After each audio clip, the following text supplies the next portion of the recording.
하나님 말씀 보겠습니다. 빌립보서 3장 13절 14절 말씀입니다.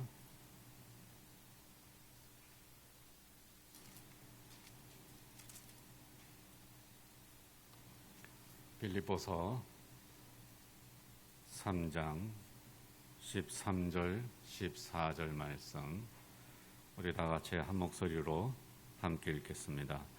형제들아, 나는 아직 내가 잡은 줄로 여기지 아니하고 오직 한 일, 즉 뒤에 있는 것은 잊어버리고 앞에 있는 것을 잡으려고 표대를 향하여 그리스도 예수 안에서 하나님이 위에서 부르신 부름의 상을 위하여 달려가노라. 아멘. 시편 90편에 보면 우리의 연수가 70이요 강건하면 80이라도 그 연수의 자랑은 수고와 슬픔뿐이요. 네. 그리고 그나마 그 세월도 화살처럼 신속하게 지나간다고 그렇게 말씀하고 있습니다. 그 연수의 자랑은 수고와 슬픔뿐이요. 사실 우리 인생을 뒤돌아보면 왜 그렇게 힘든 기억들이 많은지 몰라요. 그렇죠? 네. 일단 뒤돌아보면 우리 하나님께서 함께 하신 그 은혜도 크지만 우리 사람들의 마음은 이상하게도 고생했던 것들만 기억에 남는 거예요. 네. 그래서 우리가 뒤돌아볼 때 나와 함께 하셨던 그 하나님의 은혜를 볼 수 있다고 하는 것이 얼마나 큰 축복인지 모릅니다. 왜냐하면 사람은 과거를 보면 항상 수고와 슬픔만 남은 것 같은 느낌을 받거든요. 그런데 그 수고와 슬픔 가운데에서 함께 하셨던 그 하나님의 은혜를 동시에 볼 수 있다면 그만한 축복이 어디에 있겠습니까? 그렇지만 일반적으로 우리 사람들은 뒤를 보면 자꾸 수고와 슬픔이 생각이 나고 상처가 자꾸 도지고 과거의 아픔들을 잊지 못하는 그러한 이상한 본능이 있습니다. 그러나 우리 새해를 시작할 때 그런 모든 것들을 다 잊어버리고 앞을 향하여서 전진하는 그리스도인들이 되어야 하겠습니다. 사실 대부분의 사람들의 인생이 다 비슷비슷해요. 잘 살든지 못 살든지 높은 곳에 있든지 낮은 곳에 있든지 그 삶의 무게는 거의 다 똑같고요. 그리고 힘들고 어려운 형편도 다 똑같습니다. 그렇게 힘들고 어려운 삶을 살면서 과거를 돌아볼 때 자꾸 아픈 것과 슬픈 것과 힘든 것들만 보인다면 우리가 앞으로 나아갈 수가 없습니다. 그래서 사람들 가운데 불행한 사람과 행복한 사람이 있는데 불행한 사람과 행복한 사람의 차이는 그 사람이 과거에 더 편하게 살아서 행복하고 그 사람이 과거에 힘들게 살아서 불행하고 그게 아니에요. 행복한 사람과 불행한 사람의 차이는 얼마나 과거에 불행한 일들을 잊어버리느냐, 거기에 달려있는 겁니다. 과거에 힘들고 어려운 일들, 수고와 슬픔, 그것을 하나님의 은혜 가운데에서 다 잊어버릴 줄 아는 사람은 더 행복해지는 삶을 향해서 나아갈 수가 있고, 과거의 수고와 슬픔뿐이었던 그 기억들을 잊어버리지 못하는 사람들은 행복을 향하여서 나아가지를 못하는 겁니다. 그래서 중요한 것이 과거의 수고와 슬픔을 그리스도의 은혜 가운데에서, 하나님의 은혜 가운데에서 잊어버리는 거예요. 그리고 앞을 향해서 나아가는 겁니다. 오늘 말씀을 통하여서 과거의 모든 슬픔과 아픔을, 수고와 슬픔을, 그리고 작년에 있었던 모든 어려운 일들을, 그리고 억울했던 일들을 다 은혜 가운데서 잊어버리고 새로운 미래를 향하여서 올 새해 성장을 향하여서 나아가는 우리 성도들이 되시기를 주의 이름으로 축원합니다. 요셉이라고 하는 인물 잘 아시죠? 요셉이 아버지의 사랑을 듬뿍 받으면서 어린 시절을 보냈어요.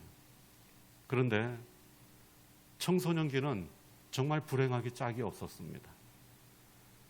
형들이 자기를 시기하고 미워해서 애굽의 노예로 팔아버린 거예요.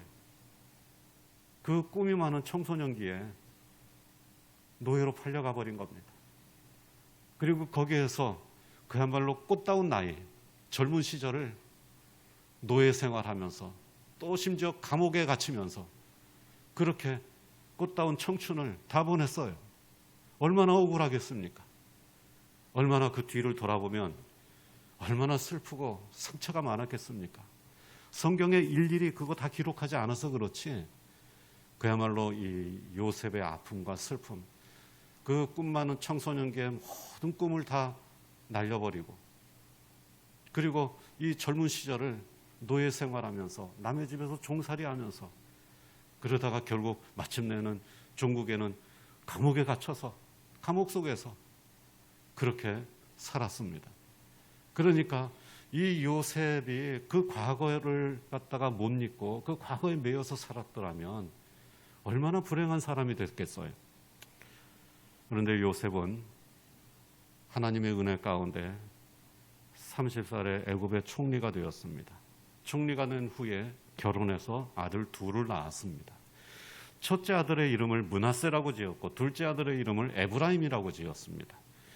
므낫세라고 하는 이름의 뜻은 잊어버리다 이고 에브라임이라는 이름의 뜻은 창성하다입니다.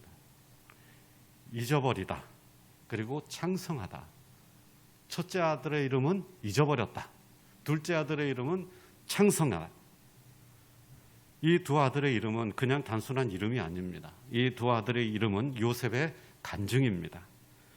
요셉은 이 두 아들의 이름을 통해서 하나님의 놀라운 섭리와 놀라운 축복이 어떻게 자기에게 일어났는지를 간증하고 있는 것입니다.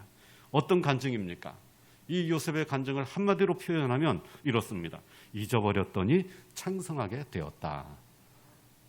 잊어버렸더니 창성하게 되었다. 여러분들도 인생에 이런 간증이 날마다 있기를 주의 이름으로 축원합니다. 요셉이 바로 이것이 요셉의 간증입니다. 요셉은 먼저 잊어버렸습니다. 무엇을 잊어버렸습니까? 창세기 41장 51절 말씀입니다. 함께 읽어보겠습니다.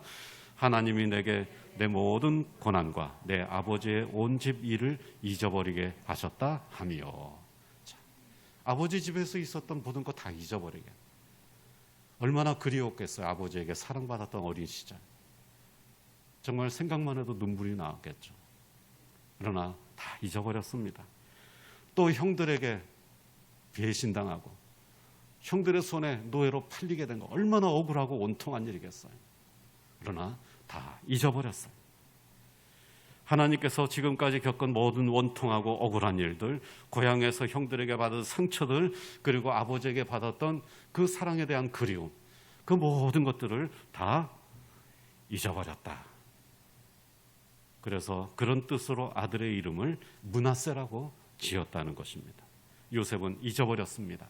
마음 아프게 하는 일들, 원통한 일들, 억울한 일들, 불쾌한 일들 다 잊어버렸다는 것입니다. 여러분, 잊어버리시기를 바랍니다. 잊어버려야 새로워집니다. 잊어버려야 치유가 됩니다. 잊어버려야 평안해집니다. 잊어버려야 복을 누릴 수가 있습니다. 잊어버려야 새로운 미래가 열리는 것입니다. 어거스틴이 이렇게 말했습니다. 마음의 평온을 원한다면 불쾌한 기억을 잊으라. 불쾌한 기억을 잊어야지 마음이 평온해진다. 여러분, 사실 우리 이 현재 평온하지 않은 이유는 지금 평온하지 않아서가 아니라 불쾌한 일들을 잊어버리지 못했기 때문에 평온하지 않은 거예요. 요셉은 잊어버린 다음에 창성하게 되었습니다. 잊어버려야 창성하게 됩니다. 에브라임이라는 이름의 뜻은 창성하다라고 했습니다. 이 말의 문자적인 의미는 2배의 열매를 맺는다는 뜻입니다. 잊어버리면 2배의 열매를 거둡니다. 요셉은 둘째 아들의 이름을 통해서 이렇게 고백했습니다. 창세기 41장 52절 말씀 함께 읽어보겠습니다. 하나님이 나를 내가 수고한 땅에서 번성하게 하셨다 함이었더라. 아멘. 잊어버렸더니 하나님께서 창성하게 하신다고 요셉이 고백한 것입니다. 잊어버렸더니 하나님께서 두 배의 열매를 거두게 해 주셨다는 것입니다. 그러므로 과거의 아픔과 상처를 잊어버리고 두 배의 열매를 거두는 사람들이 되시기를 주의 이름으로 축원합니다. 바울 사도도 요셉처럼 고백했습니다. 오늘 본문 말씀입니다. 13절 14절 말씀을 우리 함께 읽어보겠습니다. 형제들아, 나는 아직 내가 잡은 줄로 여기지 아니하고 오직 한 일, 즉 뒤에 있는 것은 잊어버리고 앞에 있는 것을 잡으려고 표대를 향하여 그리스도 예수 안에서 하나님이 위에서 부르신 부름의 상을 위하여 달려가노라. 아멘.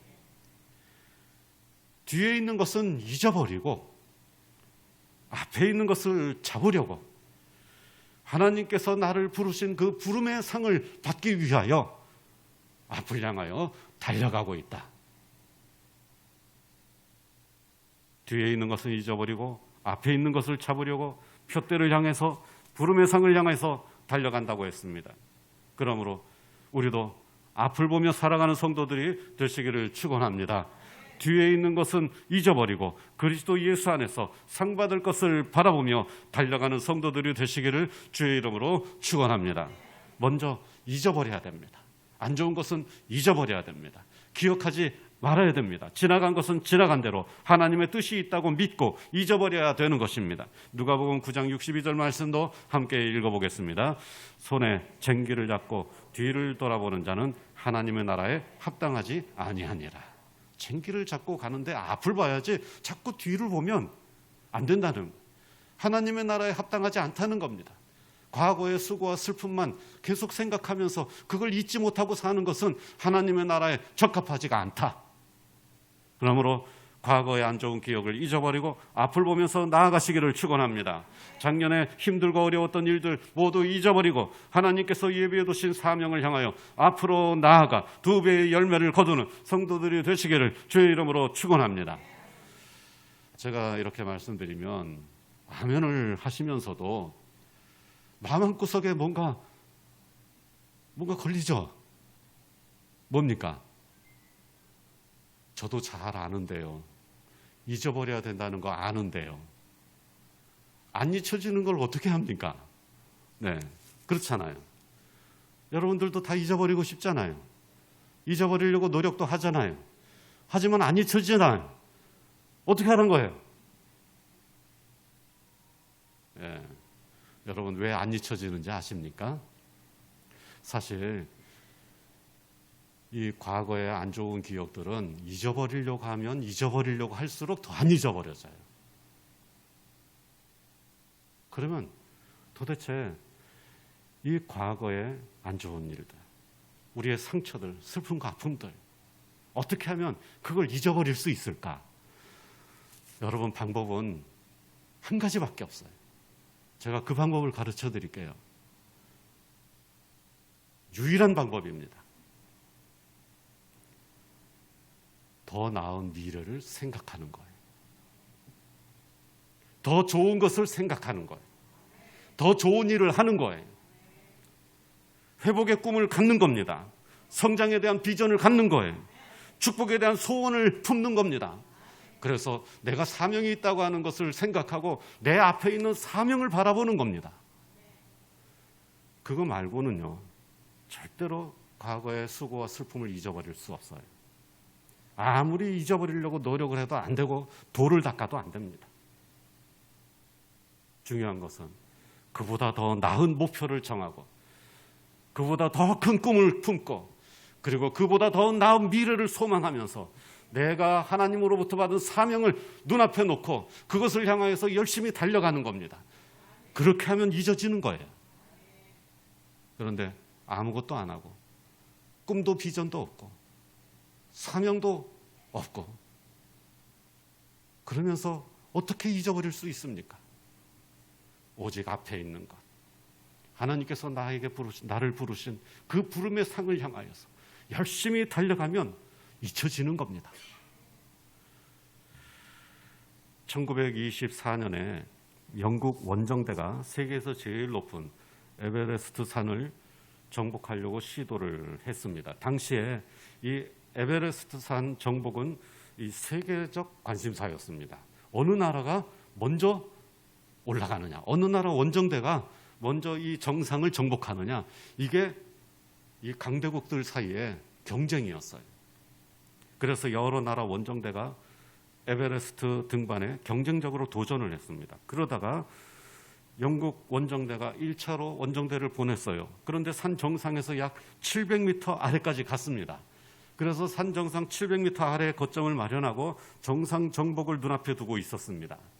이제 드디어 조지 말로리라고 하는 사람과 앤드류 어바인이라고 하는 사람이 정상을 향해서 출발을 했습니다. 이제 16시간 정도만 올라가면 정상에 오르게 되는 겁니다.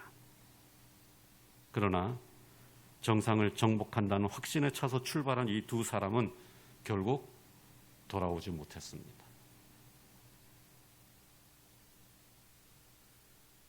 그때 런던 타임즈는 그들에 대해서 이렇게 보도를 했습니다. 뭐 실패했다, 죽었다, 뭐 이렇게 하지 않았어요. 그들이 그 베이스 캠프에서 정상을 향해서 가는 뒷모습을 찍은 겁니다. 그리고 이렇게 적었어요. 마지막으로 본 그들은 정상을 향해 전진하고 있었다. 그들은 죽은 게 아니에요. 실패한 게 아닙니다. 그들은 정상을 향해 가고 있었어요. 그리고 영국 국민들은 그 뒷모습을 보고 있는 겁니다. 정상을 향해 전진하는 그들의 뒷모습을 보면서 많은 사람이 그 뒤를 따라 정상 정복에 계속해서 도전했습니다. 그리고 마침내 1953년에 존 헌트가 이끄는 제4차 영국 원정대가 에베레스트 정상을 정복하는 데 성공을 했습니다. 여러분, 이것이 무슨 의미입니까? 우리에게 실패나 그리고 죽음은 없다는 거예요. 끊임없이 앞을 향하여서 나아가는 겁니다. 여러분, 여러분의 자녀들에게, 우리 후손들에게 그런 뒷모습을 우리가 보여줘야 됩니다. 멈추지 않고 끝까지 정상을 향해 가고 있는 우리의 뒷모습을 보여주어야 하는 것입니다. 앞에 있는 것을 향해 묵묵히 전진하는 뒷모습, 목표를 가지고 비전을 가지고 끝까지 포기하지 않고 사명을 내려놓지 않고 그 사명을 향하여서 계속 나아가는 그 사람의 뒷모습, 그것이 마지막 모습일지라도 그 뒷모습이 많은 사람들에게 감동과 변화와 헌신의 역사를 이루게 하는 것입니다. 뒤에 있는 것은 잊어버리고 오직 앞에서 부르시는 그 하나님의 부름의 상을 향하여서 나아갈 때 많은 사람들이 그 뒷모습을 보고 감동하고 변화되고 헌신하는 역사들이 일어나게 되는 것입니다. 우리 자녀들도 그런 부모의 뒷모습을 보고 올바른 마음을 가지고 성장하고 그리고 꿈과 가치를 가진 그러한 비전을 가진 앞을 향해서 나아가는 그러한 인물들로 성장하게 될 것입니다. 바울 사도는 세계 복음화의 개척자였습니다. 30살에 부활하신 예수님을 만난 후에 30년 동안 각지의 복음을 전하면서 교회를 세웠습니다. 어느덧 60세가 되었습니다. 바울 사도는 로마 감옥에 갇힌 죄수가 되었습니다. 30년 동안 헌신하고 복음을 전하고 많은 교회들을 세웠는데 결국은 감옥에 갇히는 죄수가 되었습니다. 이때는 1차 투옥대로 가택연금 상태로 수용 생활을 했습니다. 디모데가 그때 옥바라지를 해주었습니다. 바울 사도는 감옥에서 빌립보 교회에 편지를 썼습니다. 바울 사도는 빌립보 교회 성도들에게 이렇게 말했습니다. 빌립보서 1장 12절 말씀을 함께 읽어보겠습니다. 형제들아, 내가 당한 일이 도리어 복음 전파에 진전이 된 줄을 너희가 알기를 원하노라. 아멘. 바울 사도는 빌립보 교회 성도들에게 편지를 할 때 내가 감옥에 갇혔다고 슬퍼하지 마십시오. 이제 나의 모든 사명이 끝났다고 생각하지 마십시오. 제가 감옥에 갇혀 있지만 오히려 여기에서 복음을 전하는 더 좋은 기회를 얻었습니다. 무슨 말입니까? 로마에서 가택연금 상태로 수용 생활을 하는 것이 로마의 간수들과 로마의 군인들에게 복음을 전하는 기회가 되었다는 것입니다. 그 전에는 로마의 군인들에게, 특히 황실 시위대에게 복음을 전할 수 있는 기회가 없었어요. 그런데 감옥에 갇히면서 늘 그들을 만나게 되고 그리고 그들에게 전도할 수 있었다는 것입니다. 그래서 바울 사도는 로마 감옥에서도 복음을 전했습니다. 30년 동안 복음을 전했지만 아직도 갈 길이 남아있고 아직도 정상을 향해서 앞을 향해 나아가고 있었습니다. 많은 일을 하고 많은 교회를 세웠지만 아직 끝나지 않았습니다. 그래도 바울 사도는 멈추지 않았습니다. 이제 이만큼 했으면 됐어. 나도 이제 할 만큼 했어. 이제 감옥에 갇혔으니까 더 이상 소망이 없어. 그렇게 하지 않고 바울 사도는 끝까지 앞을 향하여서 전진하는 사람이었습니다. 바울 사도는 오늘 말씀 바로 앞에 있는 12절에서 이렇게 말했습니다. 함께 읽겠습니다. 내가 이미 얻었다 함도 아니요 온전히 이루었다 함도 아니라 오직 내가 그리스도 예수께 잡힌 바 된 그것을 잡으려고 달려가노라. 아멘.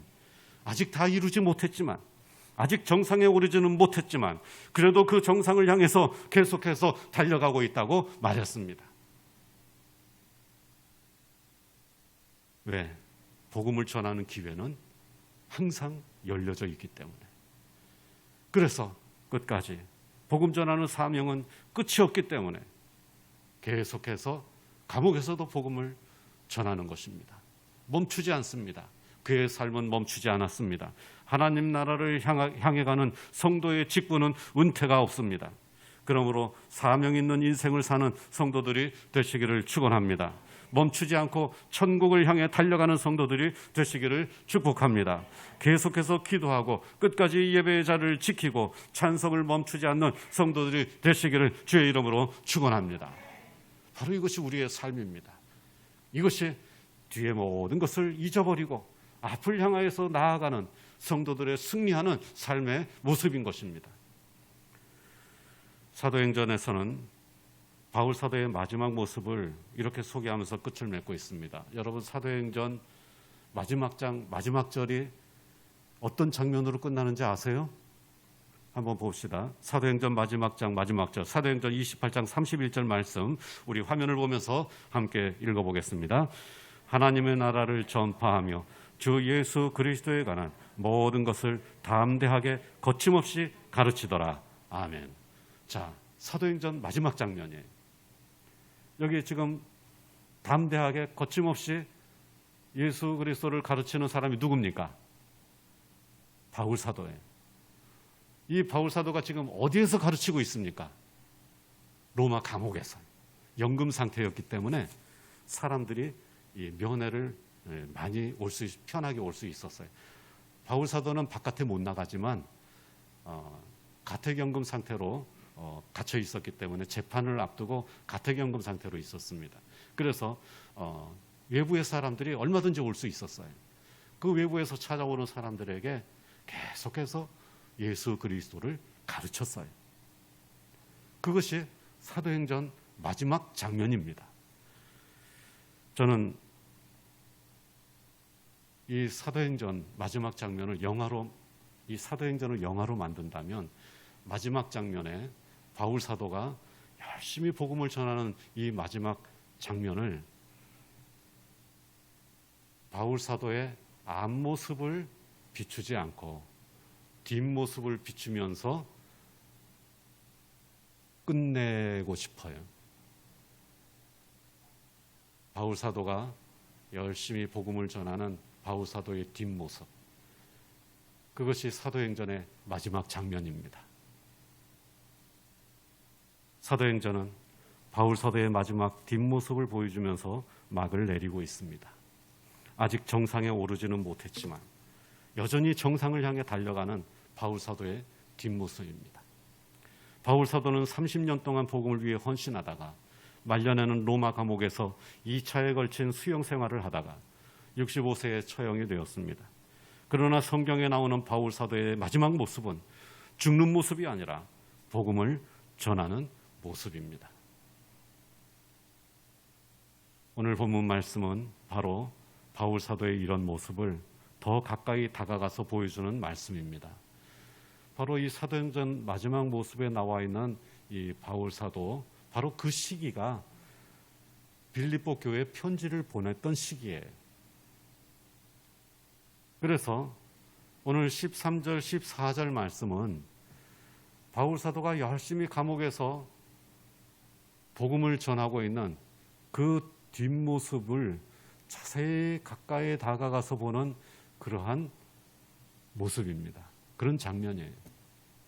우리 다시 한번 같이 읽어보겠습니다. 형제들아, 나는 아직 내가 잡은 줄로 여기지 아니하고 오직 한 일, 즉 뒤에 있는 것은 잊어버리고 앞에 있는 것을 잡으려고 표대를 향하여 그리스도 예수 안에서 하나님이 위에서 부르신 부름의 상을 위하여 달려가노라. 아멘. 자, 다시 한번 제가 사도행전을 영화로 만든다면 마지막 장면을 이렇게 만들고 싶어요. 바울 사도가 그 가택연금 상태의 감옥에 찾아온 몇몇 사람들에게 아주 열정적으로 복음을 전하고 있습니다. 그런데 바울 사도의 얼굴은 보이지 않고 뒷모습만 보입니다. 그리고 열심히 복음을 전하는 그 바울 사도의 모습을 먼 곳에서 넓게 보다가 점점 그 뒷모습으로 클로즈업 해가면서 빌립보서 3장 13절, 14절 말씀이 자막으로 올라갑니다.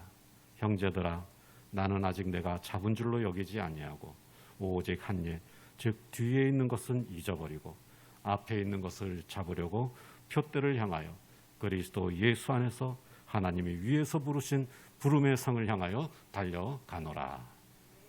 그러면서 딱 막이 내리는 거죠. 여러분, 이건 저의 상상이 아니라 성경 말씀이에요. 많은 일을 했지만 다 했다고 생각하지 않고 이제 이만하면 됐다고 생각하지도 않고 오직 하나님께서 준비해 두신 상을 받기 위해 앞만 보면서 달려간다고 말씀하고 있는 것입니다. 오직 시상대를 바라보며 하늘의 상을 받기 위해 달려가고 있다는 것입니다. 그러기 위해 바울 사도는 뒤에 있는 것은 잊어버렸다고 말씀합니다.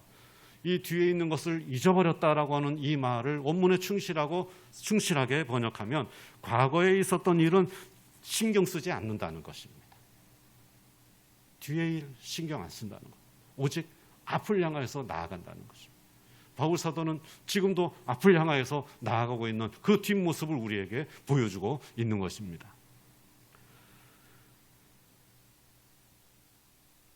잊어야 할 것은 다 잊어버리고 오직 앞만 보면서 간다는 것입니다. 제가 다시 한번 강조합니다. 뒤에 있는 것을 잊어버릴 수 있는 유일한 방법은 더 나은 미래를 바라보면서 사는 겁니다. 사명을 잃지 않는 것입니다. 사명을 향하여서 나아갈 때 우리는 뒤의 것을 잊어버리는 사람이 될 수가 있습니다. 앞에 있는 하늘의 상을 바라보고 더 나은 세상에 대한 꿈을 가지고 복음으로 하나 되는 시대를 바라보면서 천국에 대한 비전을 가지고 우리가 살아갈 때 우리는 뒤에 있는 모든 수고와 슬픔을 자연스럽게 잊어버리고 오직 앞을 향해서 나아가 새로운 미래를 개척하고 아름다운 하나님의 뜻을 우리의 앞날에 실현할 수 있는 하나님의 사람들이 될 수가 있는 것입니다. 그러므로 잊을 것은 잊으시기를 바랍니다. 원망스러운 기억, 억울한 기억, 불쾌한 기억들은 잊으시기를 바랍니다. 안 좋은 것을 잊어야 좋은 일이 생깁니다. 그러므로 여러분을 축복합니다. 새해에는 불행한 과거를 잊어버리고 마음의 상처들이 치유되는 은혜가 있기를 주의 이름으로 축원합니다. 또한 바울 사도의 뒷모습을 보면서 따라가는 성도들이 되시기를 축원합니다. 오직 나를 위하여서 상을 주시려고 기다리시는 예수 그리스도를 바라보면서 사명을 감당하는 직분자들이 되시기를 축원합니다. 기도하는 모습, 예배의 자리를 끝까지 지키는 모습, 찬송하는 모습을 우리 자녀와 후손들에게 보여주는 성도들이 되시기를 주의 이름으로 축원합니다. 기도하겠습니다. 하나님 은혜를 감사합니다. 부족한 저희들을 부르시고 하늘의 부름의 상을 준비하시고 저희들을 앞에서 부르시는 우리 아버지 하나님을 바라보게 하시니 감사합니다. 저희들의 인생이 수고와 슬픔으로 점철되었지만 그러나 그 모든 것을 털어버리고 잊어버리고 오직 앞에서 부르시는 그 부르심의 상을 향하여 달려나가는 그리스도인들이 다 되게 하여 주시옵소서. 사명에 충실한 그리스도인들이 되게 하여 주시옵소서. 사명을 감당하고 또 직분을 감당하는 직분자들이 다 되게 하여 주시옵소서. 기도하는 모습, 예배 자리를 지키는 모습, 찬송하는 모습을 우리 자녀 후손들에게 보여주는 부모들이 되게 하여 주시옵소서. 우리 주 예수 그리스도 이름으로 기도하옵나이다. 아멘.